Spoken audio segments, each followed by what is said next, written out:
Bien, pues Romanos capítulo 10. Reanudamos esta lectura. Hace un par de semanas empezamos con los primeros versículos. Leímos todo el capítulo 10. No lo vamos a leer ahora, todo el capítulo 10. Romanos capítulo 10, ¿lo tenéis? Romanos capítulo 10. Pero sí, leeremos algunos versículos y luego habrá muchos, luego hay muchos. Tenemos una media hora larga de meditar. Recordar, el capítulo 9, que es el capítulo antes del 10, el capítulo 9 habla mucho de la soberanía de Dios. Acordaos, vamos a ver aquí. Sí. En el capítulo 9 de Romanos, el apóstol enfatiza mucho la soberanía de Dios. Pero el capítulo 10, en realidad lo que está hablando es de la responsabilidad del hombre. El capítulo 9 habla de la soberanía de Dios, de los justos juicios, pero el capítulo 10 tiene mucho que ver con la responsabilidad que cada uno de nosotros tenemos. Y por eso, desde el primer versículo, habla de que el hombre es el que debe orar, habla de que el hombre es que tiene que sujetarse a la justicia de Dios, menciona más adelante lo que tiene que hacer el hombre es creer, y lo que tiene que hacer el hombre es, después de creer, confesar esa creencia. Y en definitiva, todo el capítulo 10 lo que está diciendo es que quien salva es el Señor, es Dios. Pero a nosotros nos toca proclamar esa salvación. Por eso esta miniserie de 3-4 días es salvación y proclamación. Y una de las cosas que vimos, los primeros versículos, vimos el tema de la intercesión, el capítulo 10, versículo 1. Vamos a leer ahora solamente hasta el versículo 9. Ahora vamos a leer hasta el versículo 9. Así que os pido vuestra colaboración. Vamos a leer 2 versículos cada uno. Empieza Arnau, ¿quieres leer tú? ¿No? Bueno, pues eso. Pues nada, empieza otro niño por este lado. Empieza Roger, otro niño por aquí. 2 versículos cada uno.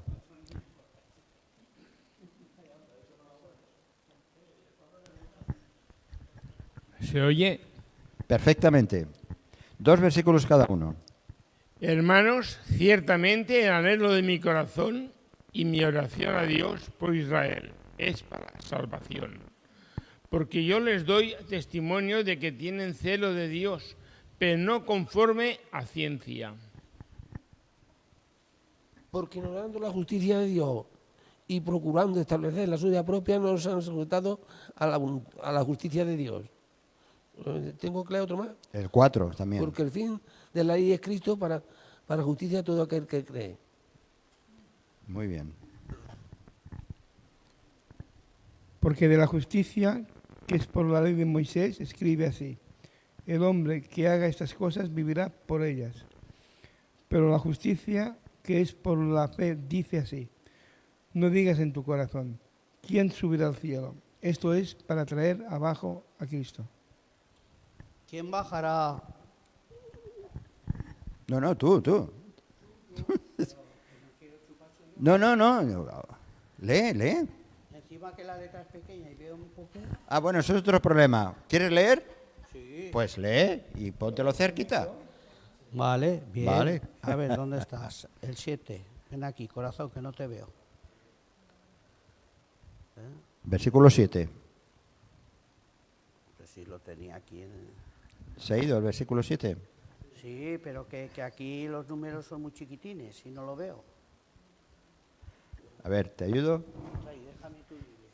Déjale la Biblia. Vale. Además, esta es la versión... ¿Esa la podrías ver tú? Vale, por favor, venga, adelante. Bueno, ¿o quién descenderá al abismo?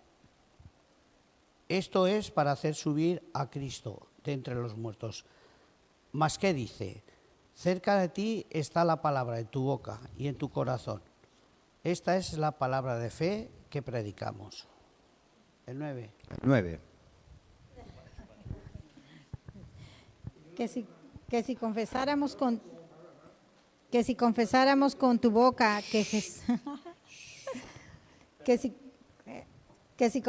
con tu boca que Jesús es el Señor y creyeres en tu corazón que Dios levantó de los muertos, serás salvo.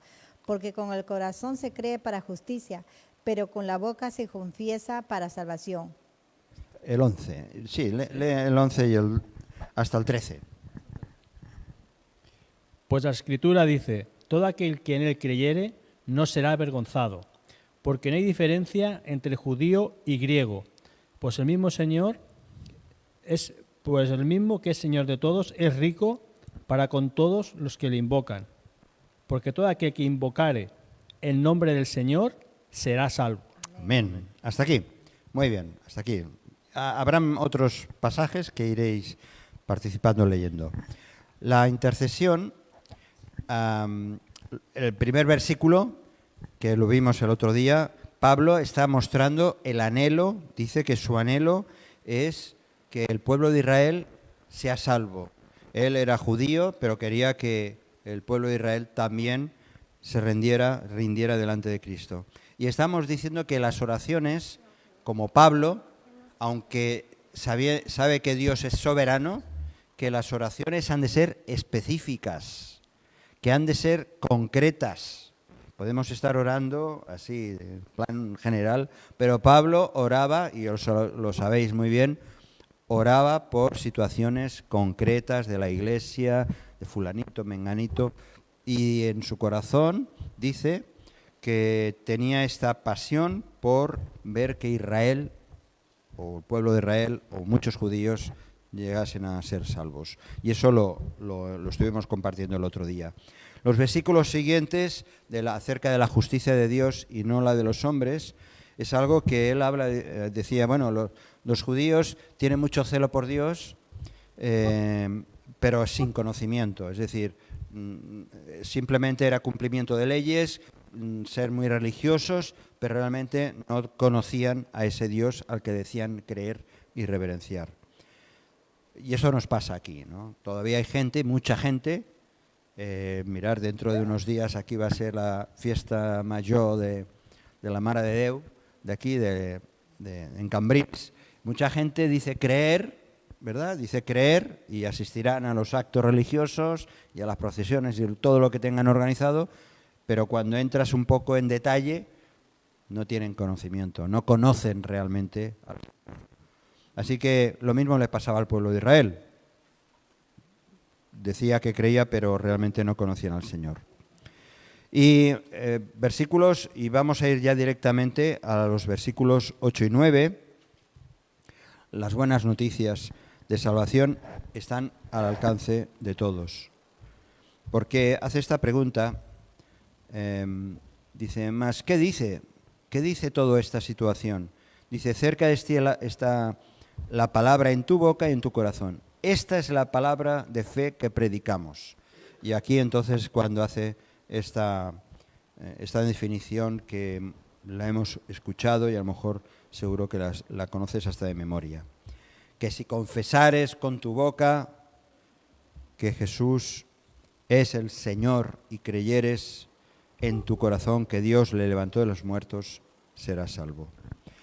Cristo ha realizado la obra de la salvación, eso lo sabemos. El hombre es responsable de creer. Cristo ha hecho la obra, pero el hombre, el ser humano, es el que es responsable de creer, pero también de confesar, de proclamar, de hablar, de decir. Por eso el Señor Jesús decía, acordamos que lo decíamos el otro día, que decía el Señor que cualquiera que me confiese delante de los hombres, yo también le confesaré delante de mi Padre que está en los cielos.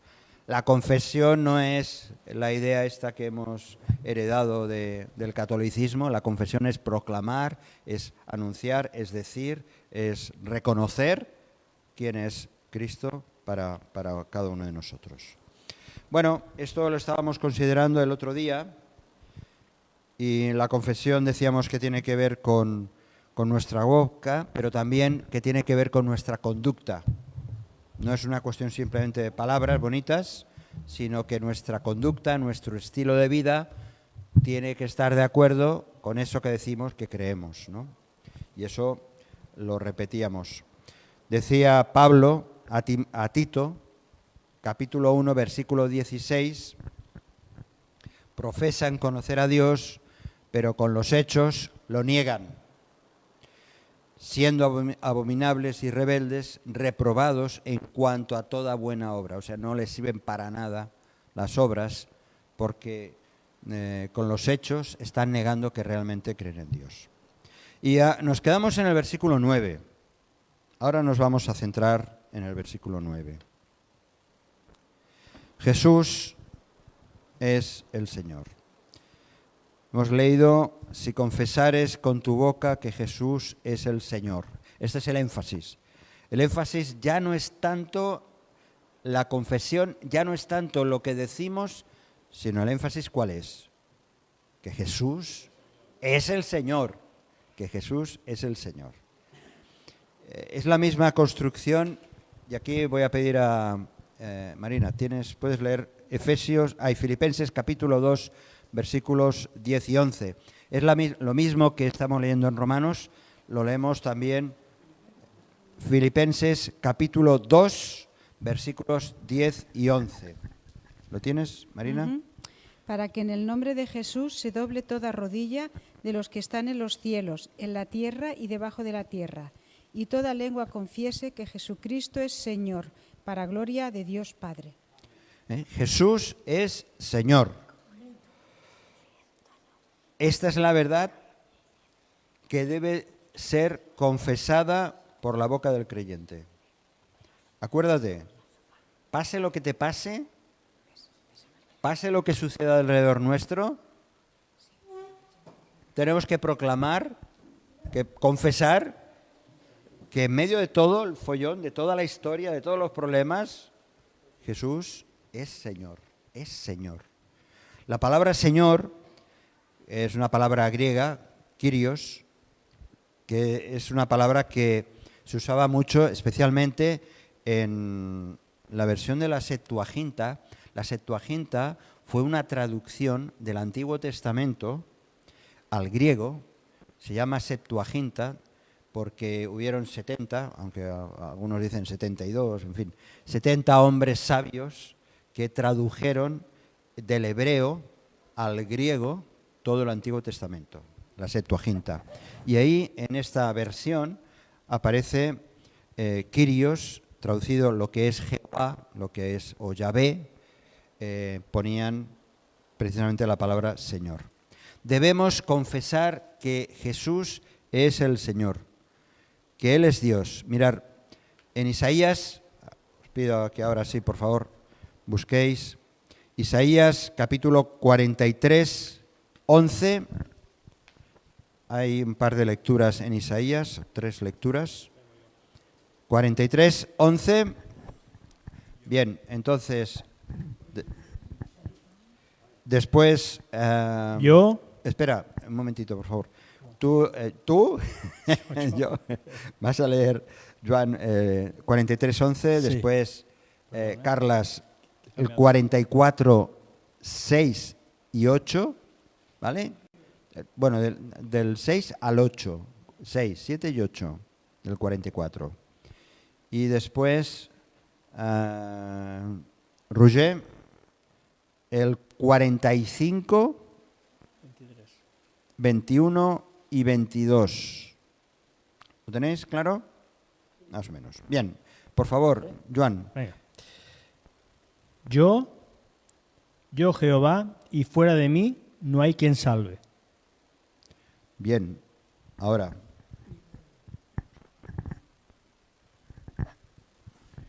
Así dice Jehová, Rey de Israel, y su Redentor, Jehová de los ejércitos. Yo soy el postrero, y fuera de mí no hay Dios. ¿Y quién proclamará lo venidero? Lo declarará y lo pondrá en orden delante de mí. Como hago yo del antiguo No, desde que establecí el pueblo antiguo. Anunciantes, lo que viene, lo que está por venir. No temáis ni os amedrentéis. No te lo hice oír desde la antigüedad, y te lo dije. Luego vosotros sois mis testigos. No hay Dios sino yo. No hay fuerte, no conozco ninguno. Amén. Amén. Y en Isaías 45, versículos 21 y 22. 45, versículos 21 y 22. Proclamad y hacedlos acercarse, y entre todos en consulta quien hizo oír esto desde el principio, y lo tiene dicho desde entonces, sino yo Jehová, y no hay más Dios que yo, Dios justo y salvador, ninguno otro fuera de mí. Mirad a mí y sed salvos todos los términos de la tierra, porque yo soy Dios y no hay más. Dios es el único, Dios es el soberano, y ya desde bueno, estamos hablando tiempo de Isaías, 700 años más o menos antes de Cristo. Dios quiere otra vez de nuevo dejarlo claro a su pueblo de que Él es único, es también el único que puede dar la salvación, y Jesús es ese Jehová que trae la salvación. Jesucristo es Dios, Él es soberano, Señor. Por lo tanto, a nosotros lo que nos queda, a los creyentes, es confesar con ganas, con alegría, de que Él es el Señor. Dice en Romanos capítulo 10, versículo 9, lo hemos leído, que si confesares con tu boca que Jesús es el Señor y creyeres en tu corazón, esto ahora lo vamos a entrar más en detalle, que Dios le levantó de los muertos, serás salvo. Pero hay que confesar que Jesús es el Señor. Todos los hombres, llegará un día u otro, que como también hemos leído en Filipenses capítulo 2, versículo 11, habrá un día que esta verdad será una realidad y toda rodilla se doblará delante de Cristo, que es el Señor. Durante los primeros años de la Iglesia primitiva, allí quien estaba gobernando era el César, era el Imperio Romano, y al César se le trataba como el Señor, como Señor, y se tenían que rendir delante de él. Los cristianos tuvieron que confrontar esa otra realidad, de decir, no, César no es mi Señor es Jesús. Y eso, como bien conocemos, llegó a muchos casos a auténticas persecuciones, martirios, pero declaraban que Jesús era el Señor. Y esto tiene consecuencias para nosotros, claro. Si Jesucristo es realmente mi Señor, lo hemos cantado, ¿verdad? Que lo malo de las canciones es que, como nos identifiquemos, nuestra boca está diciendo cosas muy importantes, ¿no? Si decimos realmente que es mi Señor, entonces Él demanda, pide, quiere, merece que voluntariamente, con ganas, nos sometamos a Él. Que nuestra obediencia al Señor tiene que ser total, ¿verdad? Tiene que ser completa. Si realmente estamos diciendo que Él es nuestro Señor. Es que no puede ser menos. Es que no puede ser menos. Acordaos aquella vez que al Señor Jesús le decían Señor, y el Señor decía, bueno, pero ¿por qué me llamáis Señor, Señor, y no hacéis lo que yo os digo? Que Jesús no nos tenga que decir a nosotros, ¿por qué me dices tanto Señor y no me haces ni caso? ¿Por qué no te estás rindiendo? ¿Por qué no me estás siguiendo como yo quisiera y tú vas por tu cuenta? El señorío de Cristo es uno de los temas que lo hemos considerado en muchas ocasiones, ¿no? A menudo se pregunta, ¿puede una persona recibir a Cristo, vamos a pensar un momento, no sé si a estas horas y con el calor podemos pensar mucho, pero a veces nos preguntamos, ¿una persona puede recibir a Cristo como Salvador, pero no como su Señor? Pensar un momento.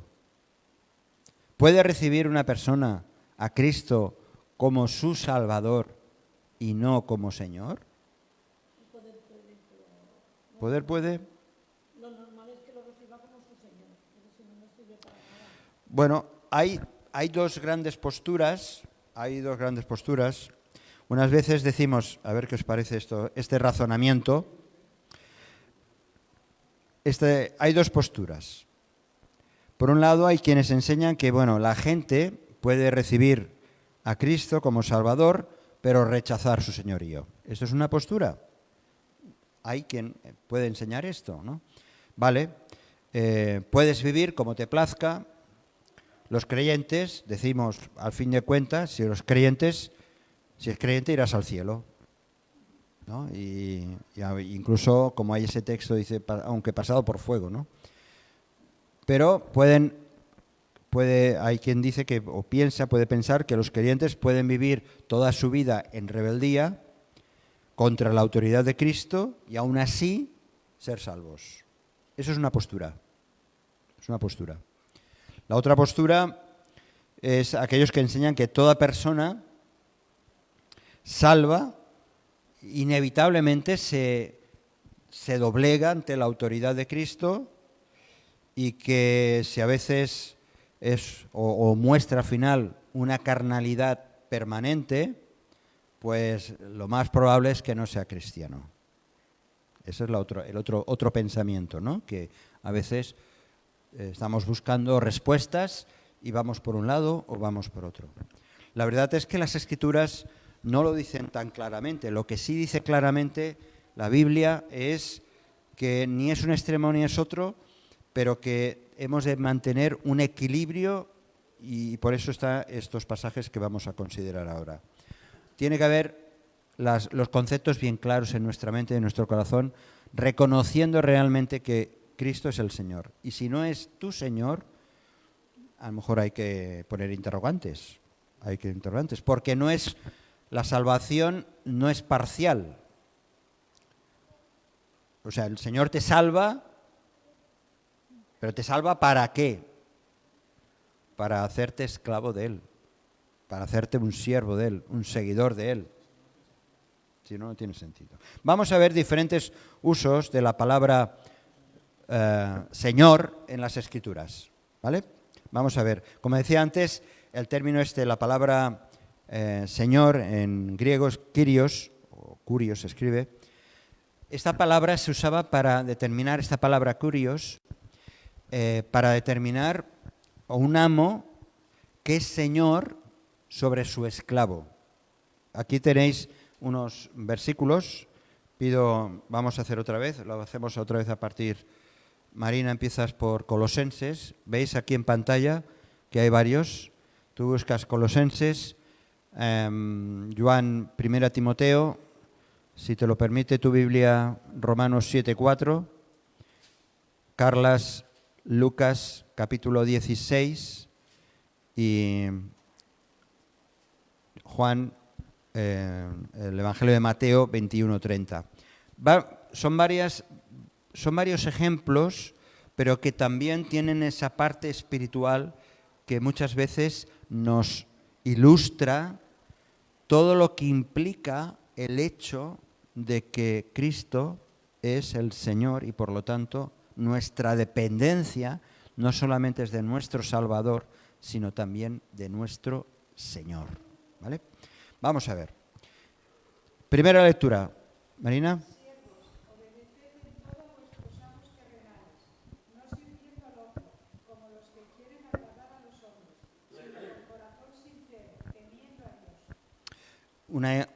Una exhortación hacia los siervos, hacia los esclavos, ¿no? Los esclavos creyentes que tenían que seguir siendo obedientes al amo. Y utiliza esta palabra, Señor, Kyrios. El término señor también se usaba, como decía antes, para un emperador o rey. ¿Y qué significa? Pues que uno es el rey y los otros los súbditos. Nosotros, aunque algunos seamos muy demócratas, teóricamente somos súbditos de un rey, ¿no? Aquí en España. Pero bueno, eso es otra historia. Pero qué importante es, como decía antes, que ese concepto del César como el Señor, ese mismo concepto trasladado al ámbito espiritual, tiene esa carga tan grande. Y la lectura de 1 Timoteo. Ay, perdón, es que antes. Sí. Es que como estoy acostumbrado a la voz de mi mujer, no me había dado cuenta. Que guardes el mandamiento sin mácula ni reprensión hasta la aparición de nuestro Señor Jesucristo, la cual a su tiempo mostrará el bienaventurado y solo soberano, Rey de reyes y Señor de señores, el único que tiene inmortalidad, que habita en luz inaccesible, a quien ninguno de los hombres ha visto ni puede ver, al cual sea la honra y el imperio sempiterno. Amén. Amén. Habla de Jesucristo. Jesucristo es mi Rey, es mi Señor y yo soy su súbdito. La otra, el término Señor se usa también para un esposo que es Señor sobre su esposa. Ya sabemos cómo antes las cuestiones culturales también estaban por medio, pero habla en Primera de Pedro, el texto es Romanos 7, 4. Asimismo, hermanos míos, ustedes murieron a la ley mediante el cuerpo crucificado de Cristo, a fin de pertenecer al que fue levantado de entre los muertos. De este modo daremos fruto para Dios, porque cuando nuestra naturaleza pecaminosa aún nos domina, de malas pasiones que la ley nos Estás siguiendo la lectura, ya está el versículo. Gracias. Bueno, es un texto que habla de que pertenece, dice en la versión Reina Valera, habéis muerto a la ley mediante el cuerpo de Cristo para que seáis de otro, le pertenecemos a otro, al cuerpo de Cristo. Y hay otros textos, que es que no quiero extenderme, hay otros textos cuando está hablando de la relación de la esposa y del esposo, que le pertenece al esposo, pues la idea es esta, ¿no? Que la Iglesia, el cuerpo de Cristo, le pertenece al Rey. El otro concepto, ¿no? Este término se usa también como el jefe, el amo y el empleado, ¿no? Y es una parábola. Lucas, capítulo 16. Entonces el mayordomo dijo para sí, ¿qué haré? Porque mi amo me quita la mayordomía. Cavar, no puedo mendigar, me da vergüenza. Ya sé lo que haré para que cuando se me quite de la mayordomía me reciban en sus casas. Y llamando a cada uno de los deudores de su amo, dijo al primero, ¿cuánto debes a mi amo? Él dijo, 100 barriles de aceite. Y le dijo, toma tu cuenta, siéntate pronto y escribe 50. Bueno, está hablando en la parábola del mayordomo infiel. Bueno, no pasa nada. Pero la idea es esta del amo, del empleador, ¿no? Y eso lo podemos entender bien, ¿no? La dependencia que tiene el empleado de su jefe. Es una parábola que habla un poco de esas responsabilidades. Pero lo mismo pasa con Kyrios, nuestro Señor, es nuestro jefe. Es ¿cómo se dice eso? El comandante en jefe, ¿no? Y nosotros somos empleados de él. Finalmente, otra ilustración. El término se usa para un padre que es señor sobre su hijo. Mateo también, 21:30. Y acercándose al otro le dijo de la misma manera. Y respondiendo él dijo, sí señor, voy y no fue. Repite otra vez, por favor. Y póntelo cerquita. Y acercándose al otro le dijo de la misma manera. Respondiendo él dijo, sí señor, voy y no fue. La parábola de los dos hijos y la relación del padre con su hijo y del hijo con su padre, aquel que finalmente hizo caso. Bueno, nuestro Padre Celestial es nuestro Señor al cual le tenemos que hacer caso y en las órdenes seguir, o sea, hacerle caso y ser obediente. Bueno, algunas ilustraciones. Para los judíos el término Kyrios era una palabra, como os decía, que se usaba para traducir, sobre todo en las Escrituras, para traducir dos nombres importantes de Dios. Por un lado, Adonai es mi Señor, Adonai, mi Señor, traducido, y la otra palabra tan conocida de Jehová o Yahvé, que era el nombre más sagrado para Dios en lo que se refiere a los judíos. Cuando Tomás, ¿os acordáis de esa escena? Cuando Tomás vio al Señor resucitado, Tomás, aquel discípulo que decía, yo si no meto... No. Cuando finalmente se aparece el Señor, ¿cómo lo declara Tomás a Jesús? Señor mío y Dios mío. Tú eres mi Dios y eres mi Señor. Eso está en el Evangelio de Juan, capítulo 20, versículo 28. Tú eres mi Señor, tú eres mi amo, tú eres mi soberano, eres mi dueño, eres mi autoridad. Es ese reconocimiento de Jesús. El Salvador, por lo tanto, el Salvador que predicamos es Jesucristo el Señor. No solamente es el Salvador, que lo es todo un paquete. No hay una parte, me interesa esta parte y esta otra no. Es todo un paquete. Dice en 2 Corintios 4:5, no hace falta que lo busquéis, dice, porque no nos predicamos a nosotros mismos, sino a Jesucristo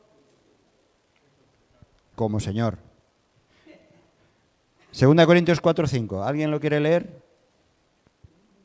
2 Corintios 4:5.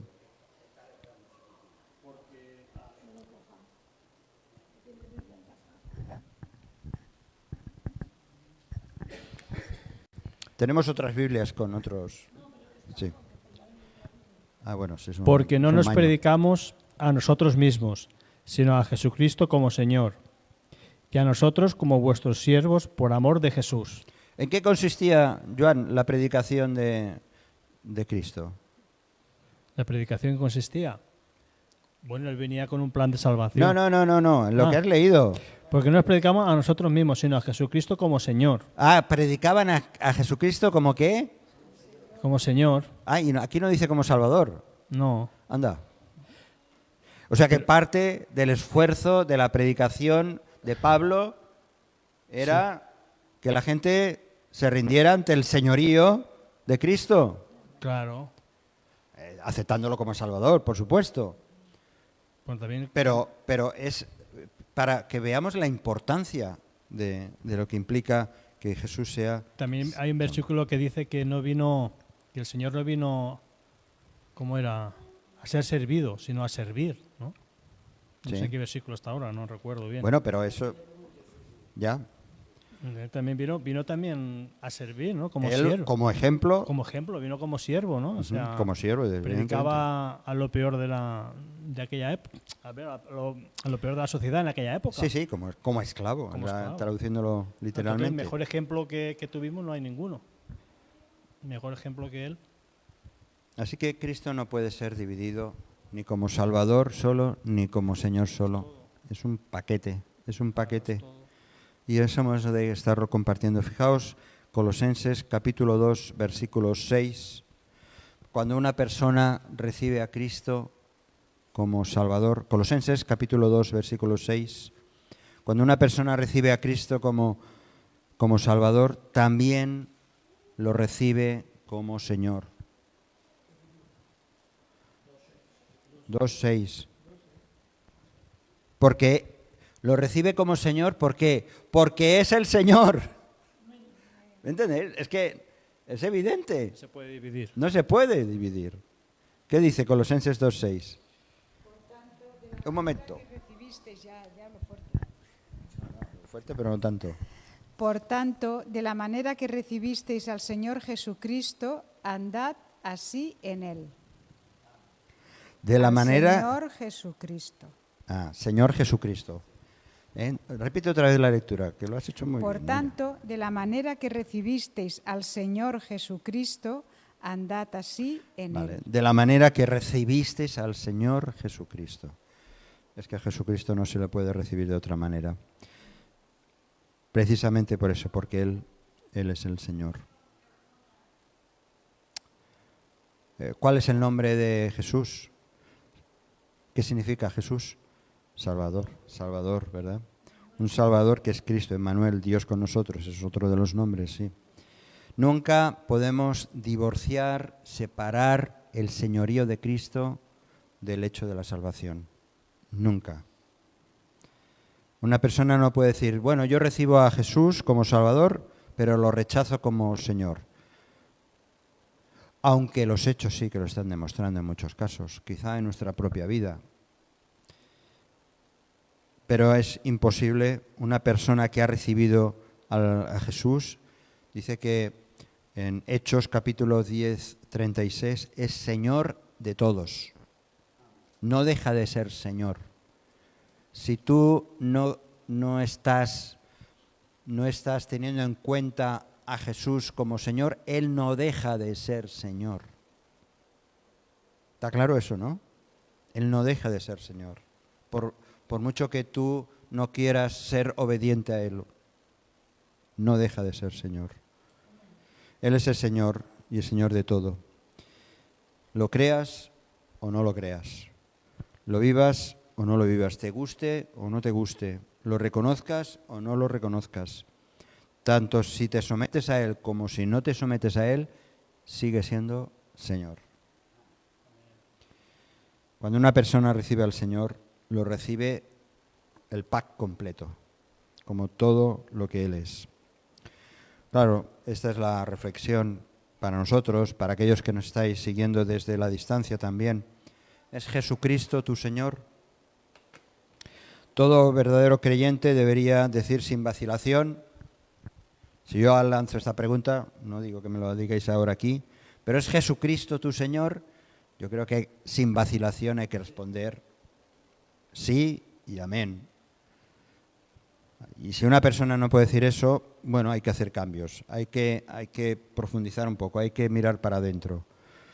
Quizá incluso puede ser que ni siquiera sea salva, que esté entre nosotros, que asista a los encuentros, a las reuniones, que participe incluso en, actividades, pero si no está reconociendo a Jesucristo como Señor, quizá hay un problema espiritual por resolver ahí, importante y serio.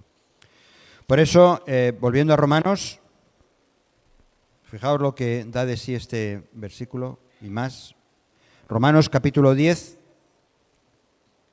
Romanos capítulo 10.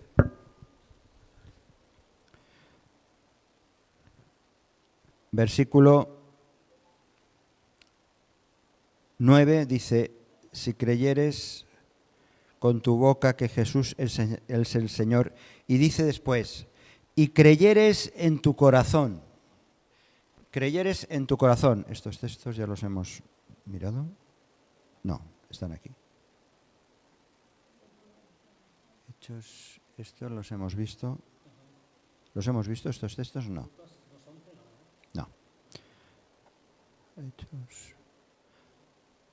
Bueno, no importa. Dice, y creyeres en tu corazón. Dice, fijaos que aquí el orden no es cronológico, porque dice, no está ordenado en el tiempo. Dice, primero, si confesas con tu boca, y luego dice, si creyeres en tu corazón, ¿verdad? En realidad, el creer precede al hablar, ¿verdad? Pero hace esta referencia de que la confesión es la expresión exterior de lo que pasa dentro, del interior. Ya sabemos que el corazón físico es tremendo. No sé si alguna vez te has parado a pensar. Está continuamente, ¿eh? Estás durmiendo y está funcionando. Estás comiendo y está funcionando. Te estás peleando y está funcionando. Estás viendo una película y está funcionando. Y así van pasando años y años. Y está funcionando. Es una bomba, que bombea, que da vida al ser, a nuestro ser. Pues cuando hablamos del corazón espiritual, también es esa energía que nos llena, nos da pasión, que nos da la vitalidad espiritual, que por supuesto nos hace apasionarnos por las cosas de Dios. Por eso dice, si creyeres en tu corazón, en lo más íntimo. Con el corazón muchos tienen un conocimiento intelectual, mental de Cristo, pero no es suficiente. Cuando una persona es salva, Dios hace una obra tremenda, maravillosa en el corazón espiritual, ¿no? Y hay diferentes pasajes. El corazón está involucrado, por lo tanto, en el servicio al Señor. Estamos hablando del Señor, con el corazón. Si creyeres en tu corazón, harás la voluntad de Dios. Dice más adelante, además, fijaos, sigue diciendo, y creer que Dios le levantó de los muertos. Lo quiere dejar claro Pablo. Si confesares con tu boca que Jesús es el Señor, creyeres en tu corazón que Dios levantó de los muertos. Y eso es la pieza clave del cristianismo, la resurrección de Cristo. No puedes decir que eres un creyente, que crees en Cristo y no tienes dudas sobre su resurrección. Es que ya no solamente es una cuestión de dudar, es que es como un castillo de naipes, se cae todo. Por eso Pablo hace en este versículo hace un resumen tremendo del Evangelio. Si confesares con tu boca que Jesús es el Señor, creyeres en tu corazón, en lo más íntimo, que Dios le levantó de los muertos, entonces serás salvo. Es la promesa de la salvación. Si el hombre cree, Dios salvará. Si el hombre lo cree desde lo más profundo de su ser y cree el Evangelio, entonces sí que será salvo. Y luego vemos en los versículos siguientes que lo hemos leído el orden. Pablo vuelve a repasar este orden de dentro a fuera. Los versículos 10 y 13, del 10 al 13. Y empieza con este porque, ¿verdad? Dice, versículo 10, porque con el corazón se cree para justicia, pero con la boca se confiesa para salvación. Pues dice la Escritura, todo aquel que en él creyere no será avergonzado.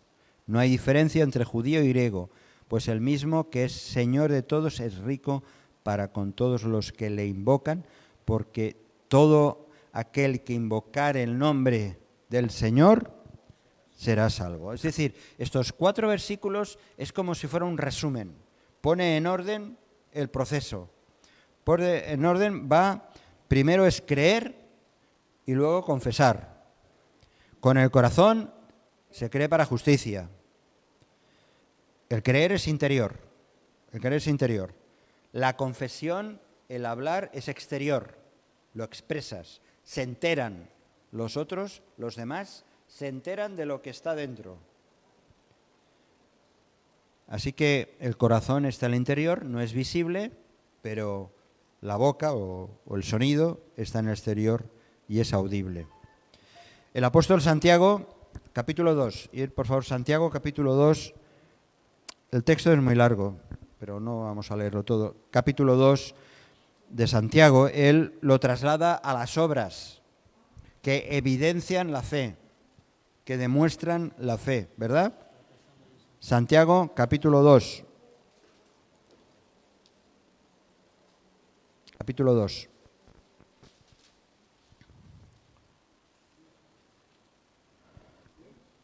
Versículos del 14, vamos a ver, del 14 al 17 solo. ¿Quién lo tienes tú? Aquí.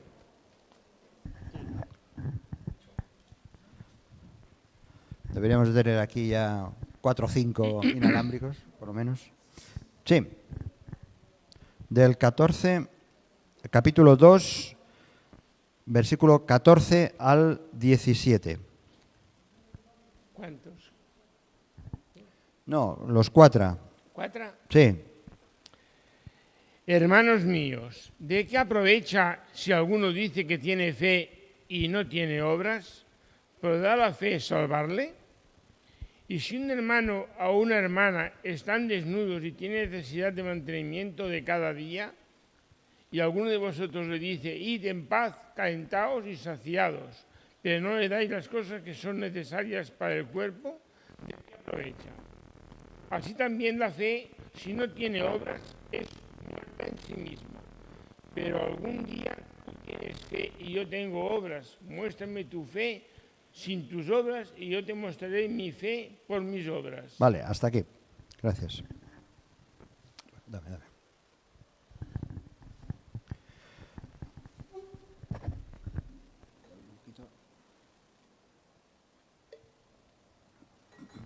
Ya estamos acabando ya. Bien, Santiago viene a decir lo mismo. O sea, tu fe tiene que ser una evidencia. En este caso hace una mención a las obras. Por eso, cuando dice en Romanos, dice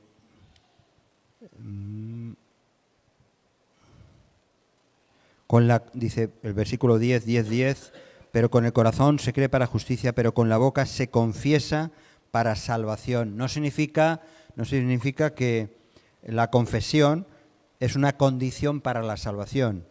Pues puede haber muchas personas que digan, ¡ay, Dios mío, sálvame, sálvame! Eso no significa que van a ser salvados. ¿Me explico? Está claro, ¿no? No es suficiente con decirlo públicamente. Antes tiene que haber ese proceso interior del que hablábamos. La confesión es el resultado de la evidencia de la salvación. Tú confiesas a Cristo para mostrar que eres salvo. Y no puede ser de otra manera sino expresarlo públicamente. Así que la fe es la raíz, la confesión es el fruto, por decir una ilustración. Bien, vamos a acabar ya y porque el capítulo da mucho de sí, el versículo 13 dice, porque todo aquel que invocare el nombre del Señor será salvo. Aquí encontramos esta maravillosa promesa de que todo aquel que invocare será salvo. Encontramos con esta palabra de invocar. La invocación. Ya sabéis que a veces en el mundo incluso del ocultismo, ¿no? Se invocan a los espíritus, pero a veces no necesariamente es en el mundo del ocultismo, incluso en la vida cotidiana hay quien está invocando otras cuestiones, pero la palabra invocar, y aquí el texto que menciona tiene que ver con el profeta Joel, capítulo 2, versículo 32. Esta palabra invocar significa pedir auxilio, pedir protección, pedir que alguien superior actúe, intervenga. Por eso, todo aquel que invocare el nombre del Señor, todo aquel que acude al Señor buscando auxilio, todo aquel que acude al Señor esperando esa respuesta y esa salvación, si acudes a Él, entonces serás salvo. ¿Sí? Claro, con fe. No, claro, porque hay mucha gente que de boquilla habla, ay Dios mío, cuídame, sáname, lo que sea, pero no es real. La cita de Joel, capítulo 2, versículo 32, lo podemos leer. Joel, capítulo 2, versículo 32. ¿Alguien lo tiene? No sé si es que este ya está muriendo, este micro. ¿Alguien lo tiene? Joel, capítulo 2, versículo... ¿He dicho 32? 32, sí. Bueno, lo bonito de las Biblias es que también lleva un índice. ¿Lo tienes tú? Joel 2:32. A ver, un momento.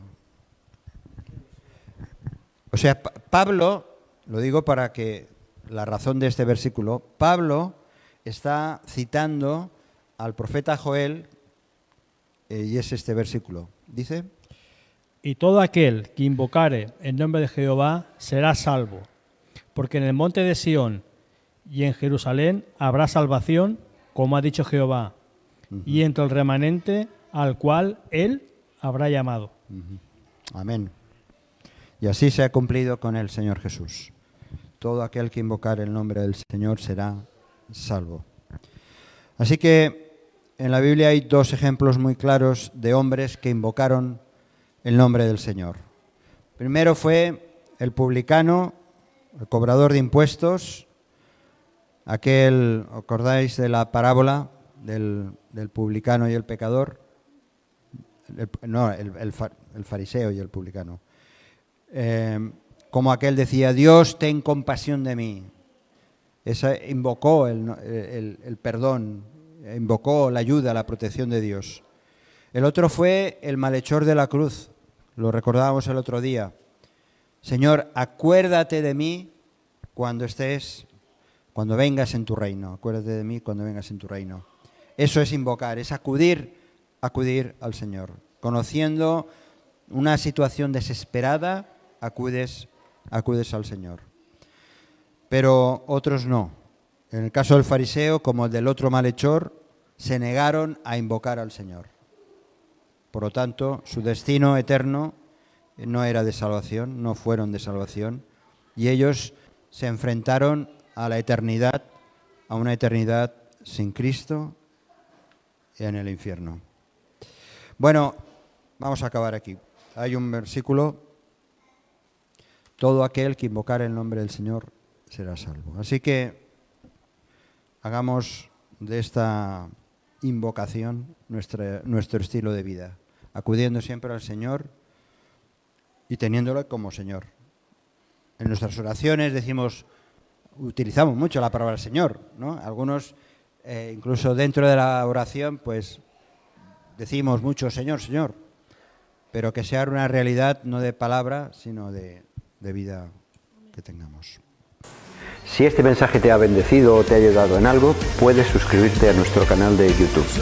También conocerás nuestra comunidad, la Asamblea Bíblica del Camp de Tarragona, en Cambrils, España, a la que estás cordialmente invitada o invitado. También puedes seguirnos por las redes sociales. Los enlaces los encontrarás aquí abajo y podrás visitar nuestra página, así como conocer nuestros programas radiales y podcasts de Yum Radio. ¿Qué? ¿Te suscribes ya a nuestro canal?